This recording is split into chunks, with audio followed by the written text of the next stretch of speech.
Assalamualaikum dan salam sejahtera. Bersama saya Nurul Zahira Muhammad Razi dalam Ringkas 4 petang. Cukai Barangan dan Perkhidmatan GST akan dilaksana semula selepas kajian terperinci dilakukan oleh kerajaan.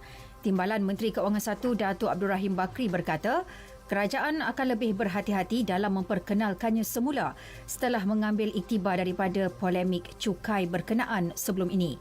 Jelasnya GST merupakan sistem percukaian yang komprehensif berbanding cukai jualan dan perkhidmatan SST.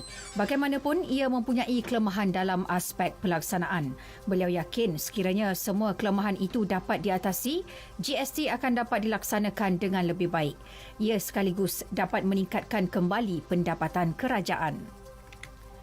Sementara itu, Datuk Abdul Rahim turut menegaskan kerajaan memandang serius kegiatan ekonomi gelap. Aktiviti itu menyebabkan ketirisan hasil sebanyak RM300 bilion. Jelasnya, kementerian akan memastikan perkara itu diatasi segera. Beberapa peruntukan undang-undang diperketat dan agensi penguatkuasa dikoordinasi bagi mengelakkan aktiviti berkenaan berlanjutan. Ekonomi gelap merupakan aktiviti ekonomi yang tidak direkod, menyebabkan kerajaan tidak dapat mengutip cukai. Duti anti lambakan sementara dalam bentuk jaminan bank akan dikenakan bagi keluli tahan karat yang diimport dari Indonesia, Vietnam.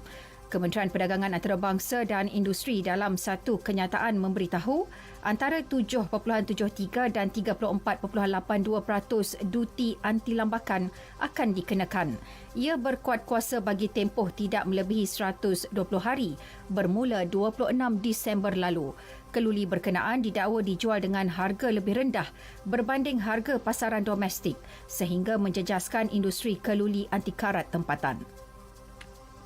Luar negara, Presiden Donald Trump menandatangani rang undang-undang bantuan COVID-19 dan perbelanjaan kerajaan. Trump dalam satu kenyataan berkata, rang undang-undang itu dapat memulihkan faedah pengangguran, memberikan bantuan sewaan, menambah lebih banyak dana untuk pengedaran vaksin dan banyak lagi. Bantuan COVID-19 itu termasuk pembayaran individu sebanyak $600 Amerika untuk warga Amerika yang memenuhi syarat. Majlis Sukan Negara MSN akan mengadakan bengkel bersama para persatuan sukan kebangsaan pada akhir Januari untuk membincangkan mengenai persiapan ke kejohanan utama seperti Sukan Olimpik, Paralimpik dan Sukan SEA pada 2021.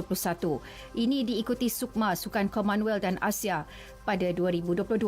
Pengarah bahagian atlet MSN Jeffrey Ngadirin berkata, ketika ini pihaknya masih menunggu jadual kejohanan yang bakal ditentukan Persatuan Sukan Kebangsaan. Sekian berita disunting oleh Ashrik Fahmi Ahmad dari Pusat Berita RTM. Assalamualaikum dan salam sejahtera.